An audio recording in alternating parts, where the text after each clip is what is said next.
Hello साथियों, आपके अपने यूट्यूब चैनल एजुकेशन अड्डा में आपका स्वागत है। आज हमने हिंदी व्याकरण का टॉपिक लिया है। हिंदी व्याकरण शुरू करने से पहले हमें हमारी भाषा और उस लिपि का ज्ञान होना चाहिए। इसलिए सबसे सर्वप्रथम टॉपिक हमने भाषा और लिपि का परिचय लिया है। तो आइए पढ़ते हैं, भाषा और लिपि क्या है। तो भाषा भाषा क्या है? भाषा विचार, भावना, संदेश,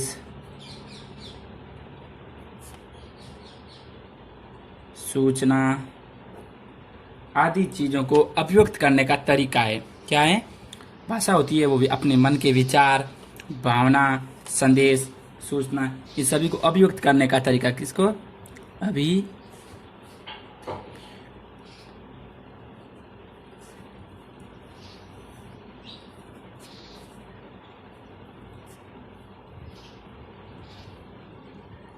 अभिव्यक्त करने का तरीका होती है। हम भाषा के माध्यम से हम अपने विचार एक से दूसरे आदमी को सुनाते हैं, हमारे मन की भावना को बता देते हैं, हम क्या संदेश देना चाहते हैं वो भी भाषा के माध्यम से बताते हैं। सूचना, इन सभी को व्यक्त करने का तरीका क्या है? हम भाषा है। इसी के द्वारा हम अपने इतिहास है, संस्कृति है, संचित ज्ञान विज्ञान है, इनके बारे में हम जान पाते हैं। किसके माध्यम से? भाषा के बारे में। अगर भाषा नहीं होती तो हम इसके बारे में कुछ नहीं जान पाते। हम कोई वेद वगैरह नहीं पढ़ पाते, तो हमें कोई पता नहीं चलता कि हमारे प्राचीन काल में क्या हुआ था। तो भाषा के दो प्रकार की होती हैं। भाषा दो प्रकार की होती है। प्रकार कितने हैं भाषा के? दो। देखो, पहला होता है मौखिक। कैसा? मौखिक। और दूसरा होता है लिखित। देखो, मौखिक वो जो हम बोलते हैं, और लिखित जिसे हम लिखते हैं, यानी कोई कागज वगैरह, अखबार जिसमें लिखा होता है वो लिखित कहलाता है। क्या कहलाता है? लिखित। यानी जो हमारे ग्रंथ है, इतिहास ग्रंथ हैं वगैरह वगैरह है, तो वो सब लिखित है। और जो हम कहानियां सुनते हैं, हम खुद बोलते हैं, बोलकर विचार व्यक्त करते हैं, तो वो कहलाती है मौखिक भाषा। दो प्रकार की होती हैं। जो हमारी भाषा है वो वर्तमान में वो भाषा है हमारी हिंदी। कौन सी? हिंदी भाषा। और हिंदी भाषा का सूत्रधार है, यानी हिंदी भाषा की सूत्र भाषा है वो है संस्कृत। कौन सी? संस्कृत भाषा। संस्कृत भाषा से ही हमारी जो सारी भाषाएं हैं उनका निर्माण हुआ है। हिंदी भाषा का निर्माण भी संस्कृत भाषा से हुआ है। किस भाषा से हुआ है? संस्कृत भाषा से। इसलिए संस्कृत भाषा हमारी हिंदी की सूत्र भाषा है। भाषा होती है वो मनुष्य के व्यवहार और चिंतन के द्वारा प्रकट होती है। किसके द्वारा होती है? भाषा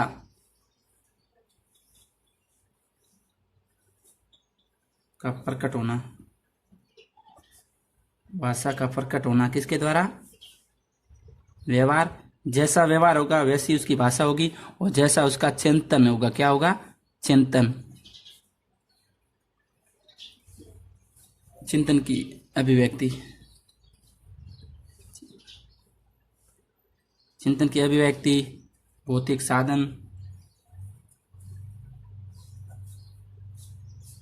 इनके माध्यम से मनुष्य की भाषा प्रकट होती है। इसलिए भाषा हमेशा सदैव एक नहीं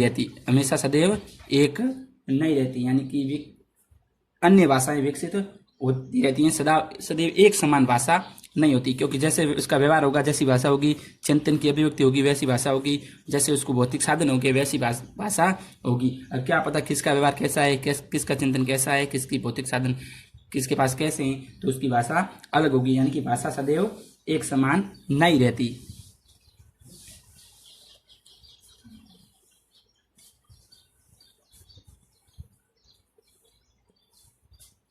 एक समान नहीं रहती, ध्यान रखना।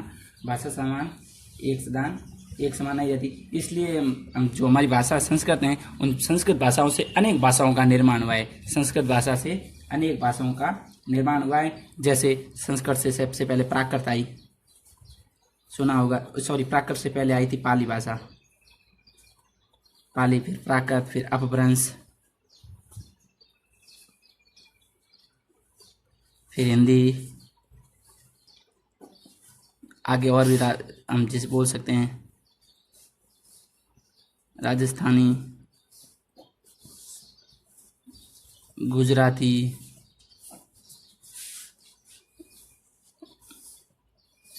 पंजाबी और जो भोजपुरी वगैरह भाषाएं, सारी भाषाएं, मराठी वगैरह, तो ये भाषाएं सब धीरे धीरे किससे बनी है? संस्कृत भाषा से। यानी कि जैसे जैसे जिसके जिसके चिंतन, व्यवहार, अभिव्यक्ति क्षमता, भौतिक साधन अलग अलग होते गए, वैसी भाषा का निर्माण होता गया और भाषा सदैव एक समान नहीं रहती।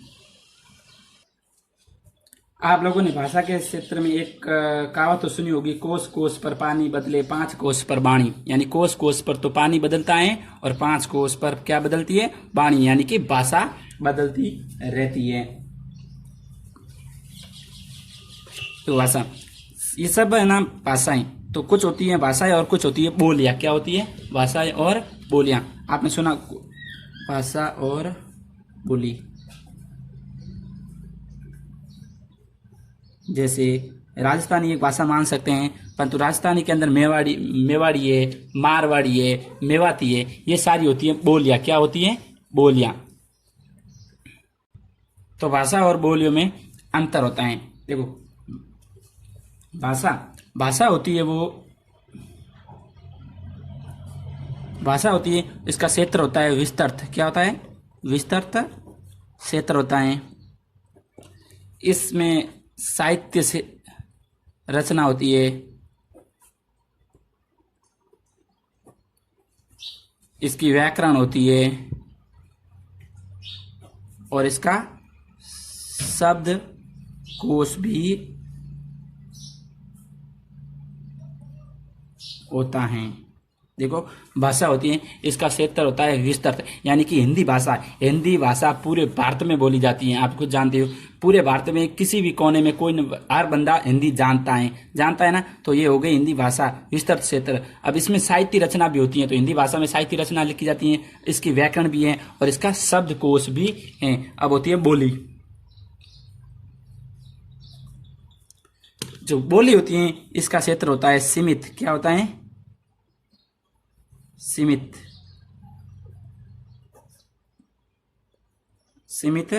क्षेत्र होता है।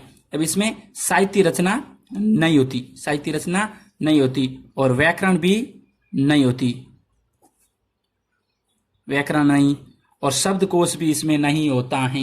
बोली में न तो शब्दकोश होता है, न व्याकरण होती है, न साहित्य रचना होती है और उसका क्षेत्र सीमित होता है। जैसे कि अपनी मारवाड़ी भाषा मान लीजिए। क्या मान लीजिए? मारवाड़ी भाषा। इसका न तो शब्दकोश है और न कोई व्याकरण है और न इसकी साहित्य रचना होती है और इसका क्षेत्र भी क्या है? सीमित है। राजस्थान के कुछ हिस्सों में ही मारवाड़ी भाषा बोली जाती है और राजस्थानी भाषा है तो वो काफ़ी क्षेत्र पूरी मतलब राजस्थान में बोली जाती है, तो उसे एक भाषा का नाम हम दे सकते हैं।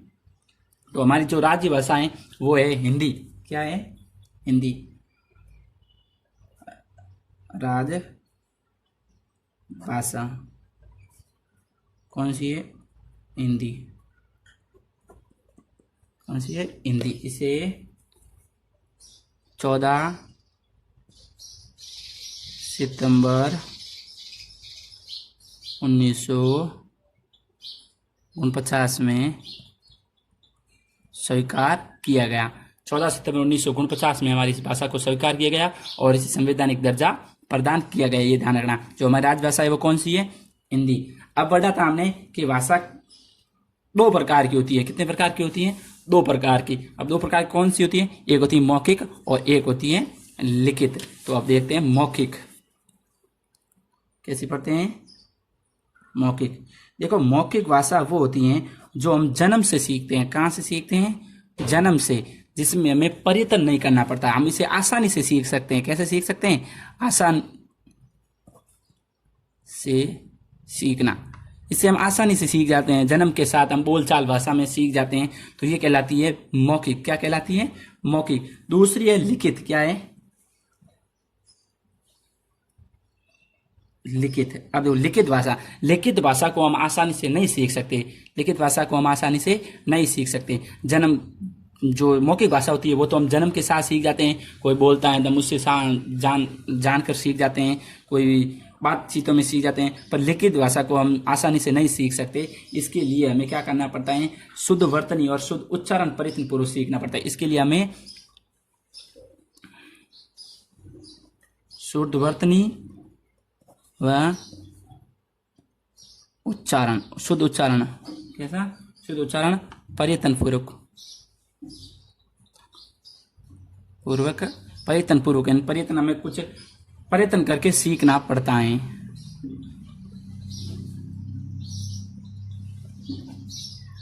इसके लिए हमें प्रैक्टिस करनी पड़ती है, तब जाकर हम लिखित भाषा को लिख सकते हैं, लिखित भाषा को हम जान सकते हैं। लिखित भाषा को जानने के लिए हमें क्या जरूरत किसकी पड़ती है, वो जरूरत पड़ती है हमें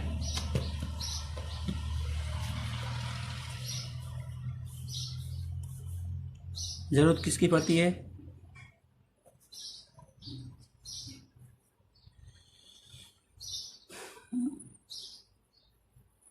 स्वतंत्र लिपि चिन्हों की।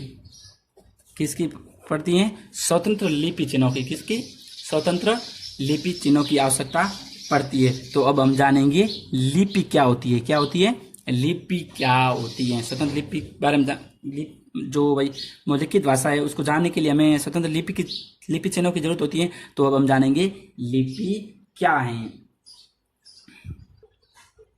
हाँ, तो लिपि की परिभाषा देखिए, भाषा की ध्वनियों को, जो भाषा होती है उसकी ध्वनियों को जिन लेखन चिन्हों में लिखा जाता है उसे लिपि कहते हैं। यानी कि भाषा की ध्वनियों को जिन लेखन चिन्हों में लिखा जाता है उसे लिपि कहते हैं। क्या कहते हैं, लिपि। अर्थात किसी भी भाषा की मौखिक ध्वनियों को, यानी जो हम बोलते हैं उस ध्वनि को लिखकर व्यक्त करने की जिन वर्तनी चिन्हों का प्रयोग किया जाता है वह लिपि कहलाती है। यानी कि जो हम बोलते हैं उसको लिखने के लिए जिस वर्तनी चिन्हों का प्रयोग होता है उसे लिपि कहते हैं। जैसे कि संस्कृत भाषा है, हिंदी भाषा है, नेपाली भाषा है। तो ये सभी भाषाएं है ना, ये लिपियों से ली गई है। तो इसकी लिपि कौन सी है, इनकी लिपि है देवनागरी लिपि। कौन सी, देवनागरी लिपि। कौन सी भाषा, संस्कृत भाषा भी इसी में से है, हिंदी भाषा भी इसी में से है और नेपाली भाषा भी इसी में से। संस्कृत, हिंदी, नेपाली, यहाँ तक कि मराठी भाषा भी। कौन सी, मराठी भाषा भी। हाँ, तो ये सारी भाषाएं हैं, संस्कृत है, हिंदी है, नेपाली, यहाँ तक कि मराठी भाषा भी है। इन सभी भाषाओं की एक ही लिपि है, वो है देवनागरी लिपि। यानी देवनागरी लिपि एक लिपि का नाम है।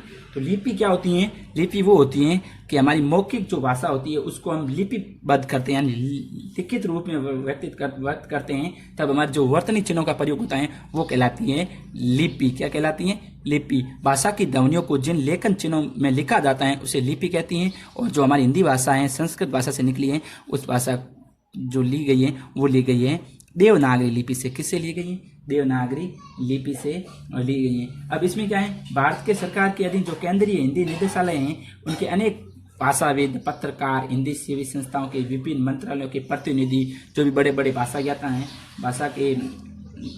भाषाविद हैं, उन्होंने देवनागरी लिपि में एक मानक स्वरूप तैयार किया है, जो अपनी सभी भाषाओं का एक ही है। जैसे कि संस्कृत है, हिंदी है, नेपाली है, मराठी, यानी कि इनकी एक व्याकरण तैयार की है। तो उसी व्याकरण के द्वारा हम अपनी जो मौखिक भाषा है उसको लिखित रूप में व्यक्त करते हैं। तो वो कौन सी व्याकरण है वो देखते हैं। जो देवनागरी भाषा का लिपि का जो मानक रूप है वो दो भागों में विभक्त है, यानी कि वर्ण में। किसमें, वर्ण, यानी स्वर और व्यंजन में। अब स्वर कौन से, आ, ई, उ, ऋषि, ए, आई, ओ, औ। तो ये स्वर है, इनकी मैंने नीचे मात्राएं भी लिख दी है। इन मात्राओं के द्वारा हम अपने जो मौखिक विचार होते हैं वो लिखित रूप में व्यक्त करते हैं। साथ में व्यंजनों का भी उपयोग लेते हैं, तो व्यंजन भी लिखेंगे।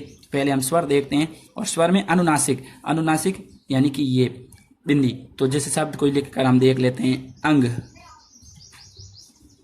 कंस, तो ये सब क्या लग गया, अनुनासिक लिख गया।